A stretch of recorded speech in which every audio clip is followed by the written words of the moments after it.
Most of the time when somebody American like me comes up in front of a group who have been Muslim their whole lives, they ask, how did you get here? How did you embrace Islam? And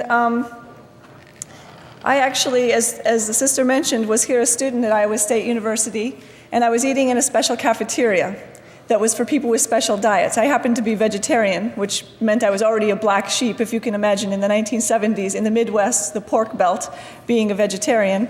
So I was eating in the special cafeteria, and some people there asked me, what are you in for, as if it were a jail sentence, and I told them that I was there because I didn't eat meat, and I asked them what they were in for, and they said they didn't eat pork. So I was intrigued as to why, and I asked, why, and they told me they were Muslim.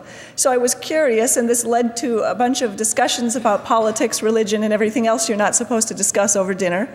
But one day they asked me what I believed in, what my faith was. And I told them that I believed in one God, certainly, and I respected the prophets, and I knew that the prophets all brought important messages, and it seemed to me that the message was all the same. But I didn't think that it was right to pray to any of these prophets. So I was actually a Sunday school teacher at the church across the street here on this campus, in an Episcopalian church. And I was struggling with the fact that they were praying to really essentially Jesus, and I had a hard time with this, so it wasn't making sense to me. And so eventually I asked them, when I told them what my beliefs were, they told me, she's Muslim. And I was so shocked. I was horrified, actually. I'd never really heard the word, and I didn't know anything about the faith of Islam. And I got very suspicious and skeptical and asked them, what is this, Islam? And then I remembered, wait a minute, maybe we studied this in social studies class in high school. And all I could remember was that in the East, there were some foreign-looking people. They wore saris and dhotis, and they worshipped cows. So I asked them, do you worship cows? And they, of course, laughed. Thank heavens they weren't too offended. But this is the ignorance of being raised in the Midwest. We so often don't learn anything about Islam. And if we do, it's a paragraph in the social studies text, often forgotten by the ripe old age of 19, where I was when I embraced Islam.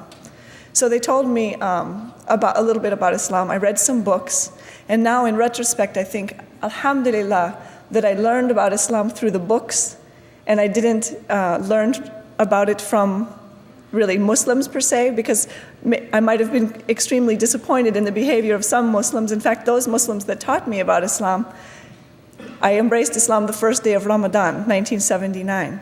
And we fasted and prayed, and they taught me as best they could remember how to pray, et cetera, et cetera. And then after Ramadan ended, they weren't praying anymore. And I said, doesn't it say that you're supposed to pray 5 times a day? And they said, well, yeah. So obviously, the people that brought me to Islam weren't perfect as far as their practice of the deen. But this is just maybe an example to let you know that you don't have to be a perfect Muslim to spread this deen to others and to bring people into Islam. Allah chooses whom He wills, and I feel honored to be here today. The circle has completed that I'm back here on the campus where I embraced Islam. At that time, I drove a motorcycle to Iowa State, which I think people found intriguing, because when I wore hijab and wore the motorcycle helmet and took the helmet off, I was still wearing hijab, and people found it quite unusual. But there's not too many Muslim women on motorcycles at the Iowa State campus, I think, to this day. Then I became a chiropractor in '83, married then later, after years of being Muslim, and got an opportunity to go to the foothills of the Himalayas and do some chiropractic practice in an area where the women there hadn't even seen a health professional of any sort during their life. So it was a big honor for me again to get to provide health care there near the Khyber Pass in Afghanistan and Pakistan. I got to go to London for a time, be introduced to the cat named Cat, Yusuf Islam, or Cat Stevens, as people of my generation referred to him as.